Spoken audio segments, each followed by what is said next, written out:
Olá, queridos amigos, muita paz, que a paz do nosso querido Mestre esteja em nossos corações, que a espiritualidade boa, que nos ajuda na divulgação da doutrina espírita, esteja conosco nesse instante, nos trazendo paz e luz no coração. Rogamos ao Pai Celestial que nos ilumine, traga a todos no coração o sentimento da união, da fraternidade, da alegria, porque esses encontros são encontros para que possamos espalhar luz em nossas casas, nos lugares em que nos encontramos, estarmos sempre ativos e prontos para trabalharmos no Cristo e para o Cristo.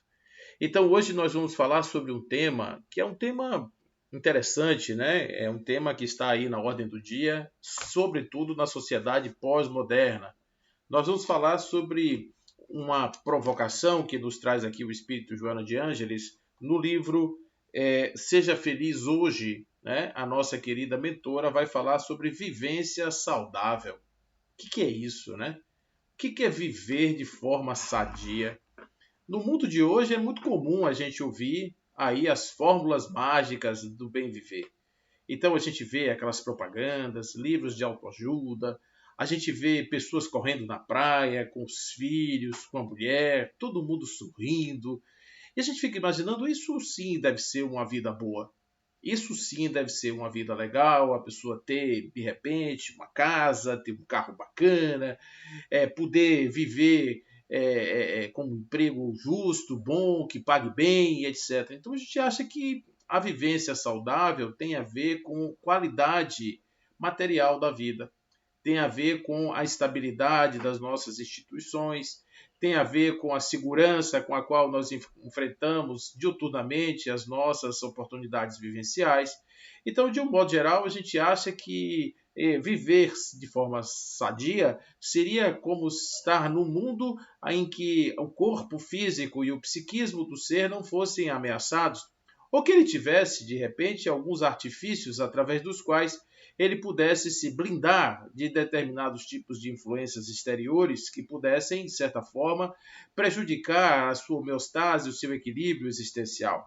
Então, a gente muitas vezes pensa isso e trabalhamos para isso. Todos passamos a vida inteira lutando, correndo atrás dos nossos ideais e daquilo que nós achamos que é importante, que achamos que é significativo, e isso constitui-se, portanto, na ordem do dia, nas nossas prioridades. Estabelecemos nossas prioridades em função disso. Queremos todos, buscamos esse Eldorado na Terra, buscamos esse lugar maravilhoso e por isso estudamos tanto, queremos que, de certa forma, a matéria entre na nossa vida e que tenhamos essa condição de dizer que a nossa vida é uma vida saudável.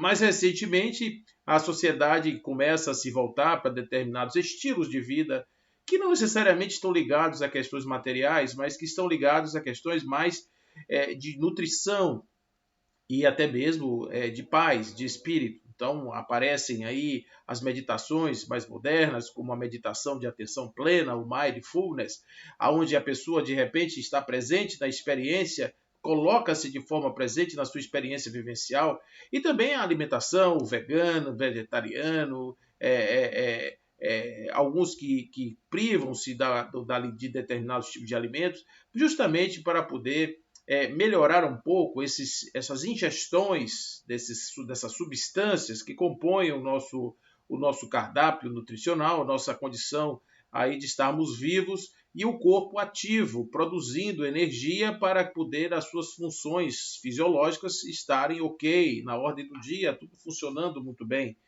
Então, tudo isso faz parte de um grande conjunto de ações que estão aí para serem analisadas por todos nós e que são aquelas que estão ligadas diretamente àquilo que nós chamamos de vida saudável ou vivência saudável.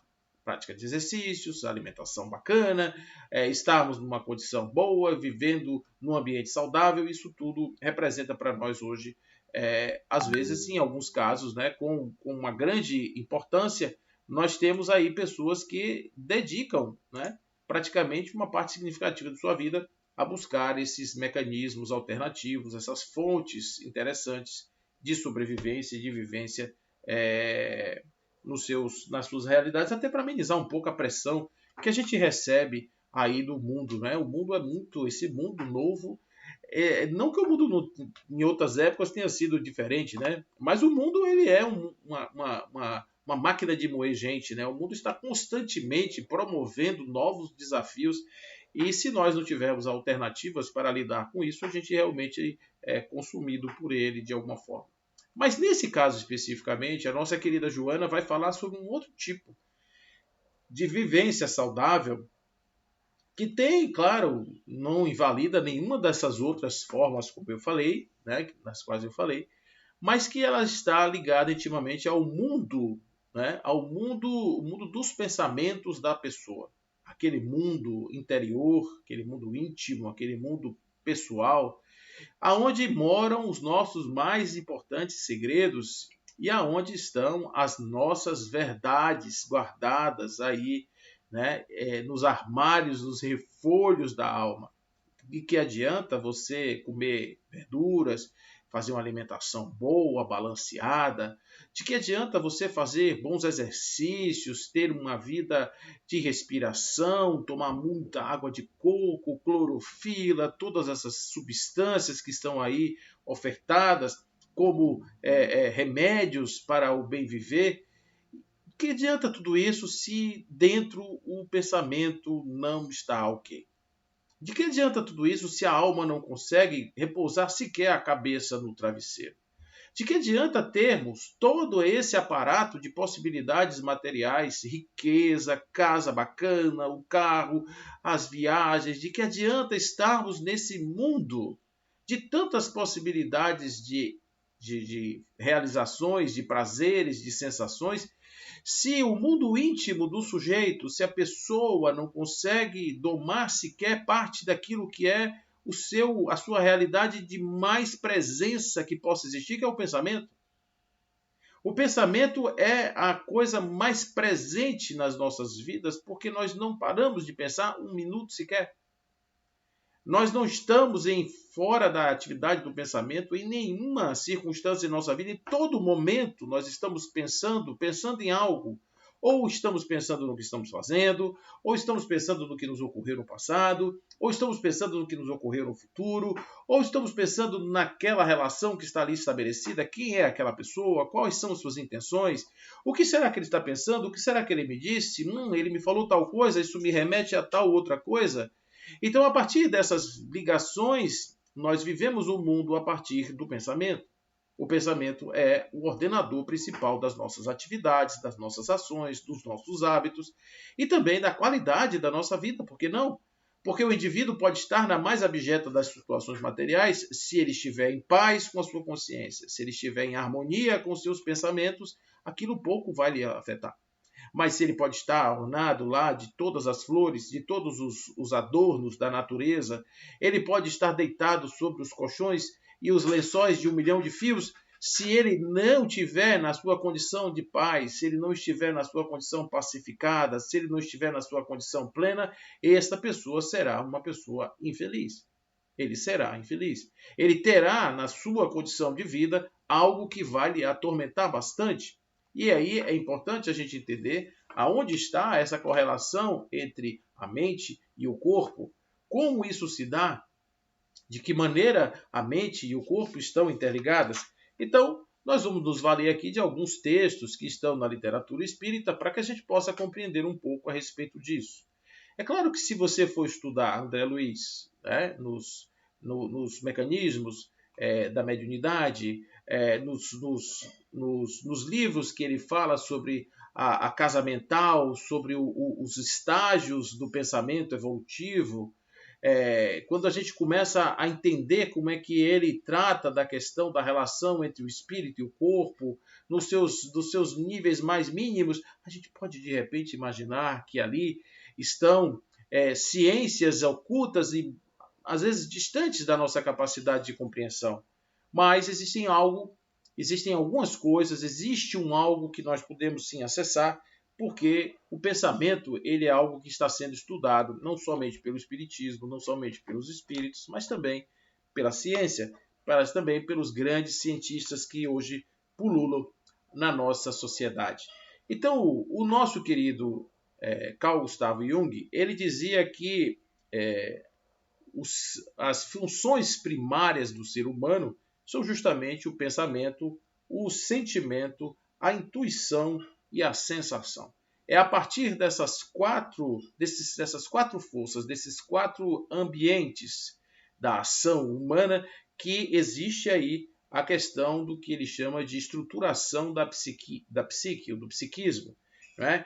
Então, a gente, quando começa a pensar que o ser de carne e osso ele é um ente de ação, de pensamento e de consciência, é claro que a gente tem que ver que tudo aquilo, você não levanta um braço, você não faz um olhar, você não diz uma palavra, se isso não tiver antes passado pelo pensamento.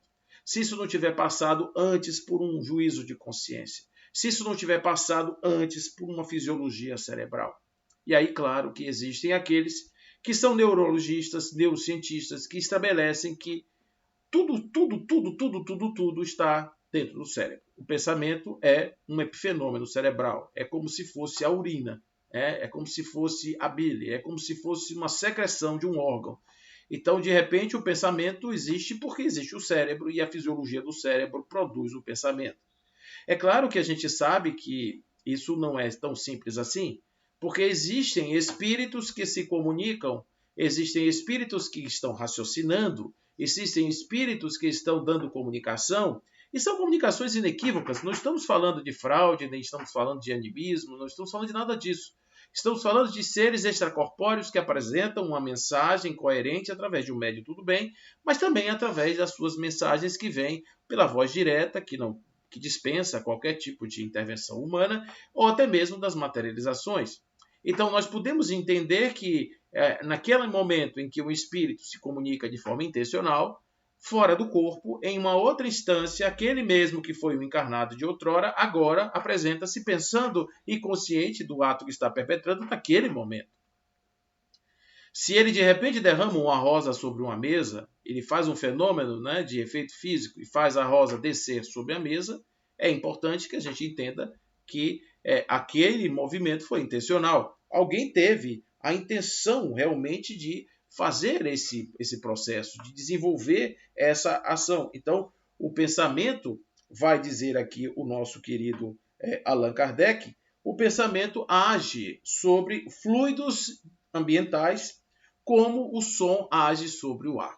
Ou seja, existe uma intenção, existe uma força, existe um impulsionamento, digamos assim, de uma energia que é causada pelo pensamento, agindo sobre o meio físico, no caso aqui Allan Kardec está chamando de fluido, né? Este fluido que permeia tudo, o nosso pensar plasma neste fluido alguma vibração que pode ser percebida por um outro, através de um processo, não é? Ou constituindo, melhor dizendo, um processo de comunicação. Então, o nosso pensar está sempre direcionado a uma consequência. Não existe um pensar íntimo morto, não existe um pensar íntimo que seja só do sujeito. Não. Existe sempre um pensar com consequência. Ele sempre vai ter uma ação que lhe é consequente. Então, mesmo uma proteína que se mova, porque inclusive dizem que o pensamento move a matéria justamente porque há esse movimento de substâncias no cérebro, que são substâncias eminentemente materiais, e que são movidas a partir da intenção do pensamento. Então, esses fluidos, diz Kardec, eles podem trazer o pensamento no fluido, como o ar é o condutor do sol. Pode, pois, dizer-se com toda a verdade que nesses fluidos, ondas e raios de pensamento que se cruzam sem se confundir, como no ar as ondas e raios sonoros. Então você observa que existem aí, Allan Kardec está nos falando aqui da separação, quase que ele está antecipando aqui princípios de comunicação avançada, dizendo que cada um tem seu canal, cada um não se confunde com o outro, cada um tem sua vibração, cada um tem seu espaço, cada um tem sua forma, cada um tem sua estrada, e tudo isso tem o objetivo de fazer com que esse grande universo, que é nada mais nada menos do que um grande manto de consciência divina se manifestando, ele esteja em ação, em vibração, e nós percebamos isso dentro da nossa caixa craniana como a ação do pensamento. O universo como um todo de forças dinâmicas, diz André Luiz, né? André Luiz vai dizer isso no livro Mecanismos da Mediunidade, o universo como um todo de forças dinâmicas expressando o pensamento do Criador. Então, o Criador, que é a grande essência da vida, está se movimentando através das vibrações do universo e nós, como seres que somos emanações do divino, estamos no nosso pensamento captando essas vibrações e transmutando em impressões conscientes. Deixa eu ver se eu consigo dizer isso de uma outra maneira. A gente está percebendo todo esse aparato interno e externo de vibrações e comunicações e através do nosso cérebro estamos decodificando esses sinais na forma de imagens que representam para nós o mundo em que vivemos.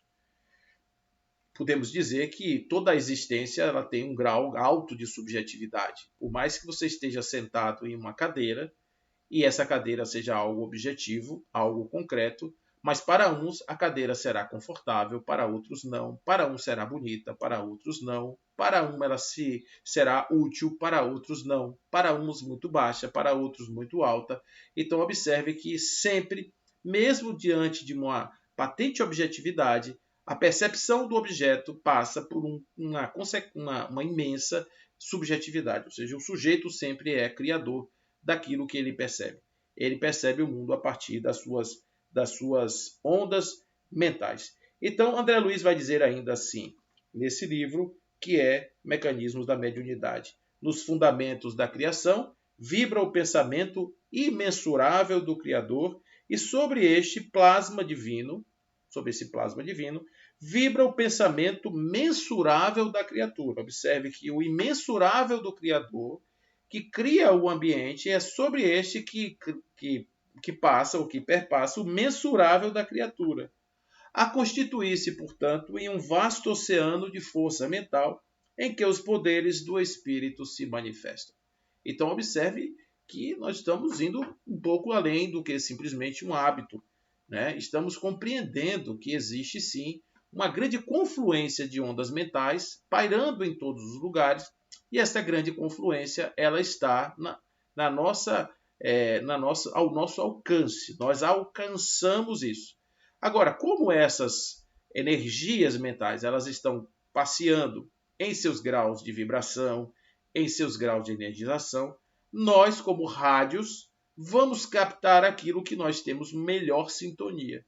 Nós vamos captar, óbvio, as energias que estão por aí, que são as energias do cosmos, mais as energias de todas as pessoas, mais as energias mentais de todas as criações, mais as energias mentais das coletividades, que nós vamos então começar a captar isso na forma da nossa impressão psíquica. O estar no lugar e se sentir mal é isso. Você chegou no lugar, a energia densa daquele lugar você captou. O que é a energia densa de um lugar? É um lugar amaldiçoado? Não, é um lugar cujos pensamentos, cuja natureza predominante do pensamento é negativa. E por conta disso a gente tem a dificuldade de compreender por que determinados lugares são tão bons e de forma assim até inusitada, porque você olha o lugar e diz assim, mas como é que esse lugar pode ser, não tem as menores condições para ser, mas no entanto é. A impressão que a gente tem é justamente que nós estamos num lugar diferenciado, justamente porque esse lugar traz um pouco toda essa vibração positiva, enquanto que outros trazem uma vibração negativa. Então, vai nos dizer aqui, inclusive, o nosso querido Huberto Schubert, que ele é filósofo e tem dado excelentes contribuições aí à doutrina espírita, ele que é neto de Sueli Caldas Schubert, ele, em conversa com sua avó, aparece então no diálogo aparece a seguinte afirmação: o pensamento é toda e qualquer criação racional do espírito. Então, sempre que o espírito imagina, que ele inquire no sentido de perguntar ou conclui, ele está criando. Esta criação é o pensamento que flui de maneira incessante da sua mente. Isso aí ele está falando no livro, nos livros que ele produz e também nas conversas que ele tem com a sua avó, que já falecida. Então, nós temos também, na tradição hindu, não é? Swami Sivananda, que é um sábio hindu, né? que traz aí a sabedoria do hinduísmo, né? É médico também, esse homem. Ele diz assim: cada mudança de pensamento é acompanhada pela vibração da matéria mental necessária para o pensamento funcionar como força. Ou seja, existe uma onda mental e existe uma transmutação naquilo que é chamado de pensamento, que já é a ação da mente na direção da intencionalidade, criando os elementos necessários para que a ação consequente daquele ato mental se dê. Né? Assim, todo o pensamento, segundo o nosso querido Dr. Swami Sivananda, todo pensamento possui peso, possui forma, possui tamanho, estrutura, cor, qualidade e poder. Né? Então, o poder do pensamento é maior do que o da eletricidade.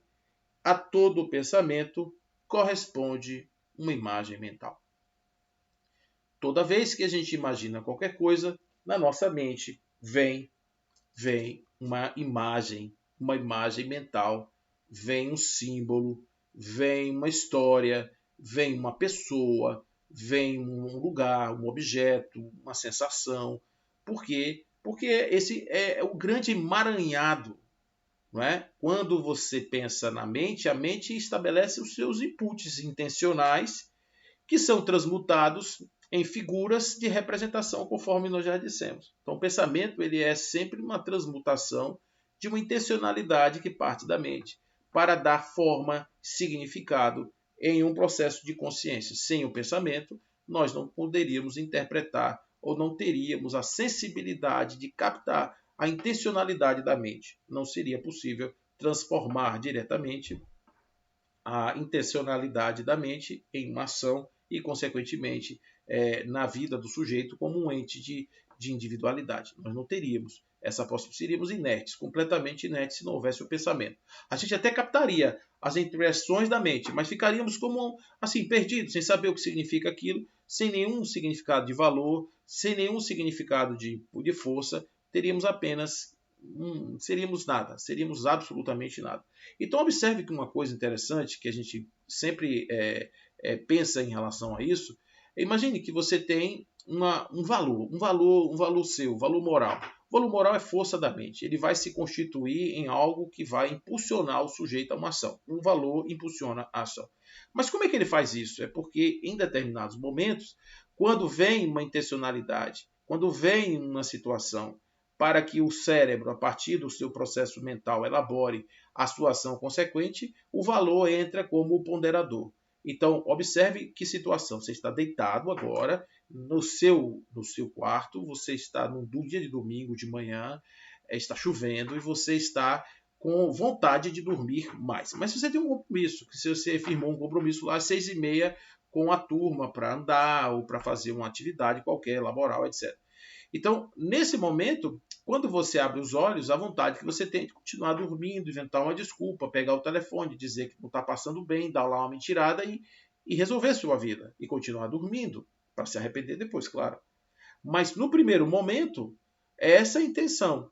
Mas vem o valor. Aí o valor diz, não, você se comprometeu. As pessoas estão lá por sua causa. Se você tivesse dito que não ia, as pessoas não estariam lá. Você não está doente, portanto, levante-se e vá fazer o que você se comprometeu a fazer. Aí a pessoa se levanta com cara fechada, vai tomar um banho, toma um café, depois o tempo vai fazer com que ela se alegre, né? Com que ela se alegre. Então, a partir daí a gente vê que realmente como isso é rico, como isso é importante, né? Na nossa vida. Então, muitos estudiosos da doutrina espírita, como o Dr. Jorge Andréa, por exemplo, que vai estudar a questão dos núcleos em potenciação, que são, na verdade, emanações do nosso inconsciente profundo, que vão também buscar sua realização em termos de luz de consciência. Né? Então, é importante no processo de individuação do sujeito que ele, fazendo o seu mecanismo de busca interior, ele consiga elaborar um encontro com seus conteúdos mais íntimos para que estes possam tornar-se luz, tornar-se essência do sujeito, essência na existência, para que ele possa realmente apresentar-se da forma que é. Esse processo ele é tão complexo que, para vocês terem uma ideia de que na carne o pensamento ele estabelece a ação do corpo, mas isso não circunscreve o sujeito no sentido da sua ação enquanto espírito, porque o espírito, embora seja a fonte de toda a mente, seja a fonte de toda a intencionalidade, seja o espírito, quando desencarnado, o espírito continua pensando, ou seja, existe um cérebro espiritual que continua elaborando significados e subjetivações. Então, na carne para a carne, no espírito para o espírito. É claro que isso não é bem uma dualidade, porque, entanto, na carne nós temos a presença ativa e constante do espírito, não é a dualidade, como também no espírito nós temos as impressões da carne. Ou seja, o sujeito, quando desencarna, ele leva para o plano espiritual, num primeiro momento, todo o seu mapa mental do encarnado. Ou seja, ele se percebe como encarnado na sua personagem, no seu personagem, na sua personalidade, ali, naquele lugar. Portanto, ele está sob essa sujeição.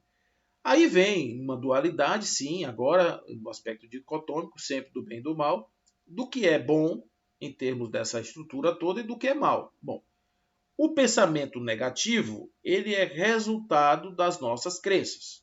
Ele é resultado das nossas subjetividades. E ele é resultado do nosso estágio evolutivo. Ele é resultado do nosso conjunto de valores. Então, toda vez que entra um estímulo mental que passa pelos filtros da subjetividade do sujeito, claro que tudo isso vai atacar esse estímulo original, reivindicando para si o significado mais apropriado e que leve esse sujeito ao estado de melhor conforto. Vamos aqui pensar o seguinte: o sujeito tem uma prova para fazer. Observe que essa prova ele tem a capacidade mental, cognitiva, intelectual, de saberes para a realização da prova. Nada poderia impedir que ele pudesse realizar esta prova. Mas faltando alguns minutos para a prova ou algumas horas para a prova, eis que surge uma ansiedade. Ansiedade é medo. O medo de não conseguir, o medo de dar um branco, o medo de não realizar, o medo de não ser capaz, o medo do que vão pensar dele se ele perder, o medo das oportunidades que serão perdidas naquele momento, o medo de ter que voltar a estudar tudo de novo durante um período longo e não se sabe quando outra prova dessa irá acontecer. Então, isso tudo no seu conjunto, cada uma dessas crenças, desses medos, dessas suposições, vai reivindicar para si uma força maior e dizer assim, ó, você não vai ser bem sucedido porque eu estou dizendo que a minha verdade vai imperar. Então, são crenças que se tornam verdades, tanto que o fisiologismo do corpo reage a elas como se elas fossem presentes. Não, o sujeito, quando está tendo um pensamento negativo, ele não está pensando, isso é um pensamento negativo, isso é um pensamento positivo. Não, ele sente no corpo a alegria do pensamento positivo ou a tristeza do pensamento negativo. Portanto, a construção da qualidade do pensamento tem a ver com a construção das nossas estruturas mentais, dos nossos valores, das nossas significações, daquilo que a gente internalizou, daquilo que a gente pensou. Tudo isso faz se constituir em um todo que representa a qualidade, a natureza dos nossos pensamentos. Então, pensar negativamente é algo ruim, é algo consequente. Simplesmente quem está vivo, que tem lá 100 mil pensamentos por dia, no meio desses vai ter uma grande quantidade, um apanhado imenso de pensamentos que são pensamentos de baixa vibração. Outras que vão ter pensamentos melhores, horas do dia que você vai ter pensamentos melhores, horas do dia que você vai ter pensamentos de outra forma. Mas é importante conhecê-los, saber quem são esses nossos companheiros, saber o que eles estão aí se apresentando, por que eles estão se apresentando, de que forma eles estão trazendo essas mensagens para nós. Emmanuel vai dizer numa página linda do livro Fonte Viva, ele diz assim: nossos pensamentos são paredes em que nos enclausuramos ou asas com que progredimos na ascese. Olha que lindo isso aqui. O pensamento é como parede que nos enclausura, ou como asa que faz com que nós voemos ao infinito. Ele diz assim: como pensas, viverás. Como pensas, viverás. Nossa vida íntima, nosso lugar. Aí ele diz assim, de uma forma bem legal, ele diz assim: recolhe-te e enxergarás o limite de tudo o que te cerca. Expande-te e encontrarás o infinito de tudo o que existe. Então, de certa forma, o nosso processo mental ele é constituído, sim, de qualidades do pensamento. A qualidade do pensamento tem a ver com a subjetivação, com a construção mental, com os nossos gigantes da alma, com as nossas imagens, com as nossas redes neurais. Tem a ver com tudo isso. E tem a ver também com as histórias do espírito. Tem a ver com os nossos atavismos. Tem a ver com as influências do meio. Tem a ver com o psiquismo global. Nós estamos agora vivendo sob a égide da violência, por exemplo. Estamos trabalhando e incitando a violência no mundo, não é só no Brasil. Vocês estão achando que o problema do Brasil é brasileiro? Não, é mundial. A questão que está sendo discutida hoje no Brasil está sendo discutida nos Estados Unidos, na Europa, na Ásia, está sendo discutida em todos os continentes do mundo ao mesmo tempo. Trata-se, pois, de uma disrupção, de uma tentativa de mudança radical na forma como que a humanidade encara a vida, da forma como nós construímos as nossas famílias, a sociedade, as coisas no modo geral. É isso que está em discussão. E não é no Brasil, nem muito menos tem a ver com política, tem a ver com outras intenções de poder da humanidade, tem a ver com outras cosmovisões, tem a ver com outras coisas. Mas o importante é que o mecanismo que é utilizado é o mecanismo da destruição. Você não cria o novo dentro de uma visão aí de Thomas Kuhn, você não cria um paradigma novo sem destruir o antigo. O antigo precisa ser destruído para se criar um novo. E como é que você destrói algo que está tão arraigado? Então você tem que ter uma guerra de terra arrasada. E é o que está acontecendo hoje. Muitas pessoas estão assistindo a televisão e ficam deprimidas, porque a televisão só dá notícia ruim, porque só dá notícia que leva as pessoas a terem desestímulo em relação às suas instituições. Então, por isso é que hoje existe aí um ato de sanidade, por exemplo, a pessoa blindar-se disso. Né? A pessoa querer estar no meio dessa confusão, ouvindo e sendo bombardeada por todo esse clima mental e não imaginar que isso vai afetar seu psiquismo, é uma grande ilusão, né? Que isso realmente pode levar o sujeito a um desequilíbrio e, consequentemente, olha aí, a mudança do eixo, porque você controlar, você estar em harmonia, exige realmente um ato contemplativo da própria existência, onde você consiga resistir e ultrapassar todas essas fases sem sucumbir. Então, Joana vai dizer, em um livro chamado A Seara do Bem, vai dizer o seguinte: a ansiedade e o medo desestruturam um edifício celular, dando margem a distonias complexas, e enfatiza que a vingança corrói os sentimentos, comparando com ácido destruidor que abre brechas para a amargura, o suicídio e a alucinação. Então é aí que ela vem nos convidar a interpretação do que é entendido como vivência saudável, porque ela diz que o pensamento exerce uma poderosa e essencial contribuição para a existência humana. Não existe como fazermos algo em termos de humanidade sem olharmos para a parte interior das pessoas, sem considerarmos que o ser pensante é o ser de ação e considerarmos que a sociedade resultante desse aglomerado de seres pensantes, ela será melhor, será mais justa, ou será pior, mais injusta, conforme seja a qualidade desse nível de pensamento e de sentimento que existe entre nós. Então, é para todos, para a existência humana ou para a humanidade, um dínamo gerador de energias diversificadas que se encarregam de manter a maquinaria celular em movimentação. Então, se toda ação ela precede de um pensamento, que precede de um ato mental intencional. Não podemos imaginar que o quimismo do nosso corpo esteja fora disso. Como é que nós podemos imaginar, se nós somos tão influenciados pelas energias dos campos que estão aí pululando em torno de nós, estão atuando em torno de nós, como é que a gente pode imaginar, por exemplo, que uma célula, um organismo que está trabalhando de forma sistêmica dentro do nosso corpo, ela não reaja a esse mesmo tipo de influência? Como é que a gente pode imaginar? Claro que não. É importante dizer que a célula vai reagir em função das mesmas condições que a mente, no caso, vai promover os estímulos no cérebro e, consequentemente, o sujeito vai estar nos seus estágios avançados ou atrasados de humor. Então, se em homeostase a saúde representa o equilíbrio da orquestra sinfônica do corpo, em que um toca um instrumento, o outro toca o outro, mas que no final a música é perfeita, harmônica, tudo se encaixa, o nome disso é saúde, né? Se isso depende de um maestro, se o maestro começar a mover os seus braços de maneira desorganizada, se o maestro começar a ter uma espécie de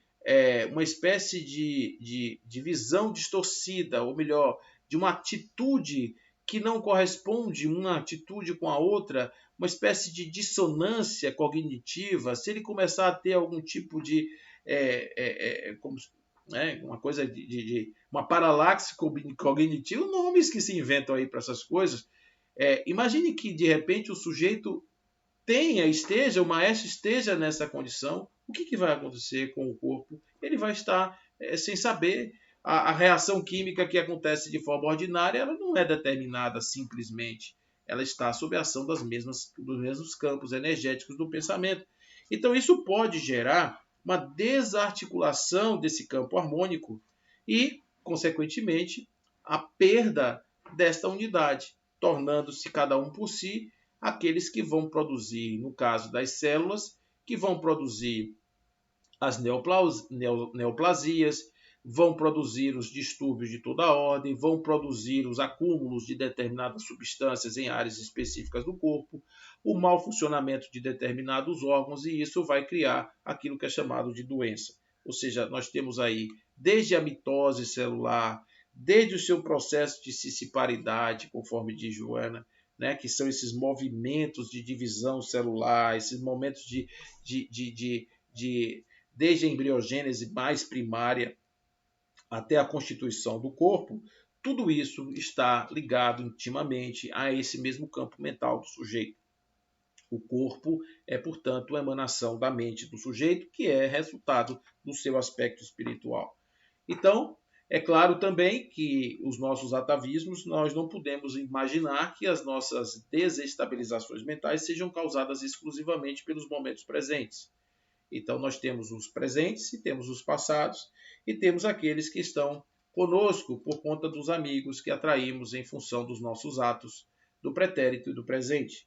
Então, tudo isso está atuando, gente, produzindo esse desgaste nessa energia vitalizadora e que pode causar uma série de problemas. Então, a gente tem aí mal de Parkinson, Alzheimer, câncer, as doenças autoimunes, as doenças de articulação, as doenças cardiorrespiratórias, os processos de pressão, né, as variações, diabetes, etc. Para além das questões genéticas, que também são atavismos de mente, porque o corpo é criado pela mente do espírito. Então, nós temos também aquelas de ordem do dia, aquelas que são naturais. Até uma simples gripe, porque ela pode ser resultante de uma redução no nosso sistema imunológico, que é um fato que acontece quando somos agredidos psicologicamente. Quando estamos em uma situação de aflição, quando estamos em uma situação de depressão, nosso sistema imunológico normalmente ele baixa a sua capacidade de resistência e nós ficamos mais suscetíveis a doenças. Então, a dualidade mente e corpo é indissociável enquanto o ser movimenta-se na vilegiatura carnal. Conforme disse, aqui no plano carnal, nós temos o corpo como emanação do espírito e, portanto, não há que se separar. Né? Então, que mente sã, corpo são. É essa a nossa a nossa condição. Então, diz Joana que essa irradiação da mente, que exterioriza o espírito no seu estágio de evolução, é sempre recebida pelos órgãos de acordo com a sua qualidade vibratória, que é responsável pela manutenção da ordem ou do desequilíbrio em cada unidade celular. Certo, gente? Então, eis aí um motivo bastante interessante para que a gente desenvolva, dentro do hábito de estarmos na condição de saúde, estarmos na condição de uma vida saudável, cuidar também e, sobretudo, das emoções, dos pensamentos, dos sentimentos. E fazermos isso não é de uma forma assim, eu vou ser uma pessoa boa. Ninguém consegue fazer isso. Eu vou ser uma pessoa calma. Ninguém consegue fazer isso. Eu vou ser uma pessoa paciente. Como assim? O que faz uma pessoa não ser uma pessoa com todas essas qualidades não é um querer simplesmente moral. É um não poder por conta das construções mentais. Então, se não houver uma desconstrução e uma reconstrução do processo mental, não há. E só existe uma maneira de fazer isso, realmente. É o hábito, é a construção de novas, é a absorção de novos valores, é a internalização realmente de novas possibilidades de pensamento, ampliar a capacidade de pensar, sair da caixa, que não tem nada a ver com você se ajoelhar no milho ou ficar dando surra nas costas para poder se siliciar ou supliciar em função de um mau pensamento, né, como se fazia antigamente. Não é isso. É compreender que isso é uma coisa realmente que acontece e quando estiver acontecendo, a pessoa está ciente, presente e dizer aconteceu, então o que eu faço? Eu tenho pensamentos que não são bons, o que eu faço? Para onde eu vou com esse pensamento? De onde ele vem? De onde ele nasceu? Ele nasceu em outra vida. Beleza, show, mas é mesmo, sou eu. Então vamos lá resolver. Vamos ver o que a gente pode fazer. Procurar ajuda, procurar ressignificar, trabalhar isso. Então o hábito ele vai construindo, uma natureza. O hábito, como diz Joana, é uma segunda natureza em a natureza de cada um de nós. E a gente vai construindo essa natureza a partir do momento em que a gente vai se elaborando, vai se melhorando aí nessa condição. Tá bom? Então, é indispensável de Joana que ocorra uma radical mudança íntima nas profundezas. Ela usa a palavra arcanos, né, que é uma palavra que quer dizer nos mistérios, na parte mais profunda da mente, etc. Nos arcanos mentais do indivíduo, ou seja, é preciso que haja uma mudança íntima no mais íntimo do ser, a fim de ser revertida a ocorrência enquanto as ondas da efetividade a substituam. Então é preciso que haja uma mudança para que as novas vibrações ocorram. Não é uma coisa de periferia, tá certo? Porque o processo do sequestro emocional, o processo dos desequilíbrios, eles não estão na ordem do pensamento racional ordinário. Não, estão no inconsciente. E para isso nós temos que fazer essa viagem interior e captar através dessas manifestações, ao invés de defendê-las, olhar para elas com atenção, tá? Então, se eu sou uma pessoa violenta, eu olho para isso. Eu não olho para o passado. Eu não vou olhar para o passado, eu não sei. Então, eu tenho que olhar para o presente. O que é o presente? O presente é eu agredi alguém, eu dei um tapa em alguém, eu falei algo que eu não devia. Então, por que eu fiz isso? Porque a pessoa mereceu. Isso não é explicação. Isso é desculpa, né? E tudo aquilo que for muito simples pode desconfiar, porque você não vai jogar uma pedra no vidro de alguém só porque esse alguém não lhe devolveu a bola que caiu no terreno dele. Você não vai fazer isso. Você vai fazer por outro motivo. Você vai fazer por outra razão. E não é isso que vai acontecer. Tá certo? Então, temos que pensar que essa condição espiritual, que essa condição nossa, que essa condição da nossa existência, que esse processo todo está aí para ser compreendido e a partir daí a gente melhorar a nossa condição. Então, cuida com empenho do hábito de pensar corretamente, corrige os velhos costumes da censura, da reprimenda, do pessimismo, da negatividade, da prevenção, do preconceito, do ressentimento, do ódio, do ressumar das lembranças mórbidas nas quais nós nos afeiçoamos, né? Em que te comprases, diz ela, a fim de experienciares os ópimos, né? Os excelentes, os férteis, os fecundos, os ricos frutos da alegria e do bem-estar. Então é preciso realmente fazer esse trabalho, exercitar na fixação de paisagens mentais que contenha beleza, que contenha amor. Isso deve ser meta a alcançar durante a existência corporal. Então, pensar no bem, no belo, no justo, pensar no positivo, é diferente de ficarmos olhando para a vida e mastigando a negatividade, expandindo a negatividade. Então, não vamos esquecer do que nos diz Emmanuel de forma muito bela. Se a gente se reduzir, se nós nos recolhermos, nós vamos enxergar apenas os limites de tudo que nos cerca. E os limites a negatividade tem limite, a mediocridade tem limite, tudo é limite, é limitante, são crenças limitantes que impedem o sujeito de voar. Agora, se o sujeito se expandir, nós vamos, enquanto esses sujeitos, encontrarmos o infinito de tudo que existe. Então, isso realmente é algo muito belo que a gente pode pensar. Mente sã, corpo sã. Então, quando estamos vivendo no mundo hoje, você vai dizer para mim, mas Paulo, isso é muito bom na teoria. Porque na prática as pessoas são difíceis, né? São muito difíceis. Como é que eu vou ter um pensamento bacana, etc? Como é que eu vou conseguir domar essa fera que está em mim, que reage a tudo, estando diante de pessoas que não são fáceis? Aí Joana vem nos dizer assim, né? Nem sempre vai ser fácil superar essa injunção provocativa.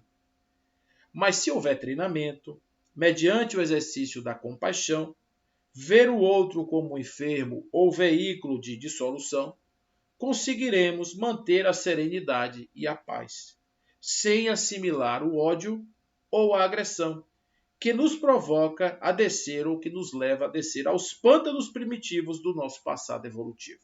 Ou seja, é um exercício, gente. É um exercício de, primeiro, mudar o olhar sobre o outro. Quem é o outro que está na iniquidade? É o espírito, a evolução, que está nesse grau, que está nesse lugar. A doença é dele, o problema é dele, não é meu. Eu não tenho que trazer para mim um problema que não é meu. O problema é dele. Agora eu posso ajudá-lo, sim. E a primeira grande ajuda que você pode fazer a alguém que está numa situação dessa é ressignificar sua visão sobre ele. É revalorar essa percepção. Não sou eu. O que ele diz para mim é dele. O que ele diz para mim é a percepção dele. Agora, claro que a gente tem que ficar prestando atenção, porque nem tudo o que nos é dito deve ser considerado como do outro, porque muitas vezes nessas verdades que são passadas de forma às vezes abrupta, de forma violenta, existem verdades que precisam ser consideradas, tá? Consideradas sempre, amorosamente. Mesmo assim é passível de gratidão, porque imagina, se você viver a sua vida toda iludido, você será um iludido. Mas se alguém te desiludir, você tem a oportunidade de sair da ilusão. Então a desilusão é passível de gratidão também, né? Então nem sempre é fácil fazer isso. Então se a gente fizer esse exercício de pensar com serenidade, com paz, sem assimilarmos o ódio ou a agressão que estamos ali agora sendo submetidos, às quais estamos sendo submetidos, então nós começamos a ter um outro olhar sobre o outro e, consequentemente, vamos nos poupar dessas influências que estão acontecendo aqui cotidianamente nas nossas vidas. Então, Joana vai, enfim, dizer: vigia, pois, os teus pensamentos, fonte de bons e de maus sentimentos, a refletir-se na sua saúde. Saúde e doença são binômio de fatores que se conjugam e que se interdependem, né? É o que diz aqui a nossa querida Joana.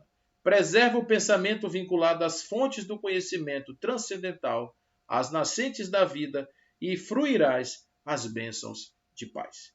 E aí, claro, vamos lembrar de Jesus, porque ela sempre faz isso. Ela sempre traz o mestre como um ensinador, um professor, aquele que nos guia nessa direção. E Jesus foi mestre em dizer isso quando ele, de certa forma, compreendia perfeitamente as mazelas humanas e ele sabia exatamente aonde residiam esses problemas estavam nos atavismos e nos valores em que as pessoas se pegavam, se fixavam. Então, dar a César o que é de César e dar a Deus o que é de Deus, e fazer aquilo que realmente era importante de ser feito. Deixar os mortos enterrarem os mortos e não olhar para trás quando a charrua estiver sob suas mãos. Então, Jesus sempre tinha uma recomendação a esses pacientes que ele atendia e recuperava de Joana, e que tivesse cuidado para não se comprometerem novamente, a fim de não sofrerem aquele mal. Vai e não peca nunca mais, ele diz à mulher, né? Vai e não faça nunca mais, ele dizia isso toda vez, a fim de que não houvesse a recidiva do mal, a volta ao reaparecimento do mal em estágio mais grave. Atendendo aos espíritos obsessores, observava que esta classe, para estes, era necessário jejum e oração. E a oração é justamente esse movimento intercessório que fazemos pelos nossos irmãos, que fazemos também por nós outros, que fazemos por tudo que nos afeta. Porque a oração é como uma espécie de diapasão, de afinamento do pensamento. Quando estamos em oração, estamos afinando o pensamento numa vibração de ordem superior e, consequentemente, muitas vezes, como resultado da oração, nós temos melhora na saúde, nós temos melhora na vida, nós temos melhora de uma série de coisas, como resultado do processo da melhoria de todo esse arcabouço da integração entre a mente e o corpo. Vida saudável, portanto, é uma vida nutrida de alegria, de harmonia e de muita paz. Fiquem com paz, com a paz do Cristo, com a paz de Deus, com esta paz que Ele nos ensina, com a paz do pensamento, com a paz da mente e com as nossas capacidades de mudarmos a nossa vida e sermos felizes, porque merecemos. Fiquem nesta paz. Que assim seja.